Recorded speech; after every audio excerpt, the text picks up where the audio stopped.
Hello, मैं हूँ गरिमा। चीन पाकिस्तान को कर्ज में डुबोकर जो चाहता है करवाता रहता है। अब कुछ वैसी ही स्ट्रैटेजी वो नेपाल के साथ भी अपना रहा है। चीन अब नेपाल को भी कर्ज में डुबोने की पूरी तैयारी कर चुका है। अच्छे व्यापार का लालच देकर चीन ने नेपाल के साथ जो किया है, उससे नेपाल की अर्थव्यवस्था हर रोज कर्ज के भंवर में फंसती जा रही है। आखिर कभी भारत के सबसे अच्छे दोस्त रहे नेपाल को चीन ने अपने पाले में कैसे किया और अब कैसे वो नेपाल को बर्बादी की ओर ले जा रहा है, इसी पर मिलेगा आज का बिन मांगा ज्ञान।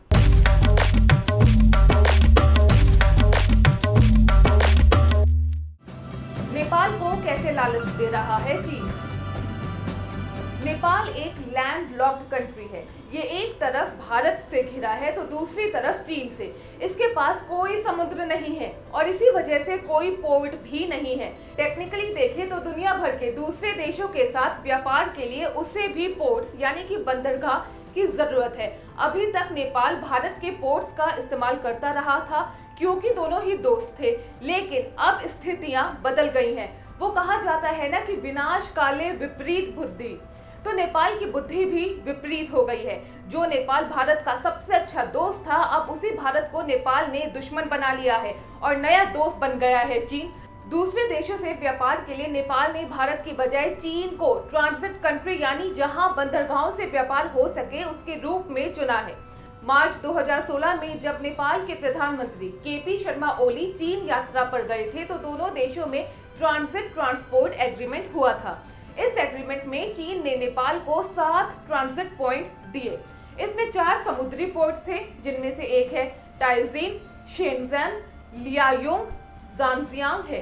इसके अलावा 3 लैंड पोर्ट लेंझाओ, ल्हासा, शिगात्से है। इनके जरिए नेपाल किसी तीसरे देश से व्यापार कर सकेगा। नेपाल के लिए घाटे का समझौता क्यों है? इसको समझने के लिए नेपाल, भारत और चाइना की भौगोलिक स्थितियों को देखना होगा। भारत की तुलना में चीन के ट्रांजिट पॉइंट नेपाल से दूर हैं और इस वजह से उसे सामान मंगवाने में वहां से महंगा पड़ेगा, साथ ही वक्त भी ज्यादा लगेगा। उदाहरण के तौर पर चीन के ईस्टर्न कोस्ट के किसी पोर्ट से 20 फीट का कंटेनर करीब 45 दिनों में नेपाल पहुंचेगा, जबकि कोलकाता या हल्दिया से वही कंटेनर सिर्फ 16 दिन में काठमांडू पहुंच जाएगा। चीन की ओर से नेपाल को अलॉट किए गए 4 समुद्री पोर्ट्स की काठमांडू से दूरी करीब 4000 किलोमीटर है। इसमें से नेपाल के सबसे नजदीक लियाओंग है, जो काठमांडू से 3950 किलोमीटर दूर है। चीन के वेस्टर्न इंडस्ट्रियल एरिया लेंझाओ से सामान आयात करने पर वह तिब्बत से होते हुए काठमांडू 35 दिनों में पहुंचेगा। नेपाल से चीन के झूठे वादे।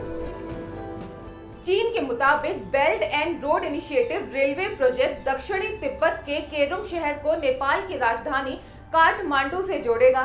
चीन का कहना है कि उसके बाद समय कम लगेगा, लेकिन जानकारों के मुताबिक ये चीन की तरफ से नेपाल के लिए एक जुमले के अलावा कुछ नहीं है। मैं इसे जुमला इसलिए बोल रही हूँ क्योंकि इस प्रोजेक्ट में कई बाधाएं हैं। खैर, अब ये प्रोजेक्ट पता नहीं कब शुरू होगा और कब खत्म होगा, शुरू होगा भी या नहीं, लेकिन ऐसे कई और जुमले हैं जो चीन ने नेपाल की तरफ उछाले हैं और नेपाल उन्हें लपकता जा रहा है। पाकिस्तान और श्रीलंका भी डूबे हैं चीन के कर्ज में डुबो और फिर राज करो। चीन की ये पुरानी स्ट्रैटेजी रही है।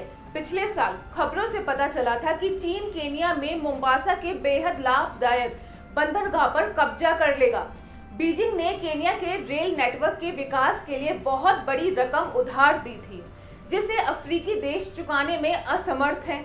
इतना ही नहीं, नैरोबी के कंटेनर डिपो पर भी चीनी अधिग्रहण का खतरा मंडरा रहा है।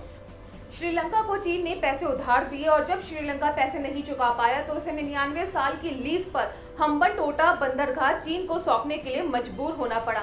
पाकिस्तान भी अब चीन पाकिस्तान आर्थिक गलियारे वाली परियोजना के बारे में बहुत आशावादी नहीं है। उस पर कर्ज का बोझ और इसे चुकाने का दबाव असहनीय स्तर तक बढ़ गया है और ये तब है जब इसकी वजह से पाकिस्तान को फायदा बेहद कम होने वाला है। तो सवाल ये है कि क्या नेपाल जैसे गरीब देशों में विकास को बढ़ावा देने और व्यापार को सुविधाजनक बनाने के लिए बुनियादी ढांचे के विकास की आड़ में चीन द्वारा दिए जाने वाला कर्ज इन्हें विकास की तरफ ले जाएगा या एक और कर्ज के जाल में फंसा देगा।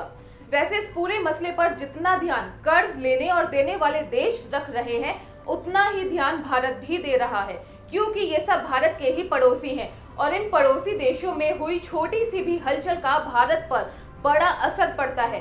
वैसे आपके इस मुद्दे पर क्या राय है, हमें जरूर बताइएगा हमारे कमेंट बॉक्स में। एबीपी न्यूज आपको रखे आगे।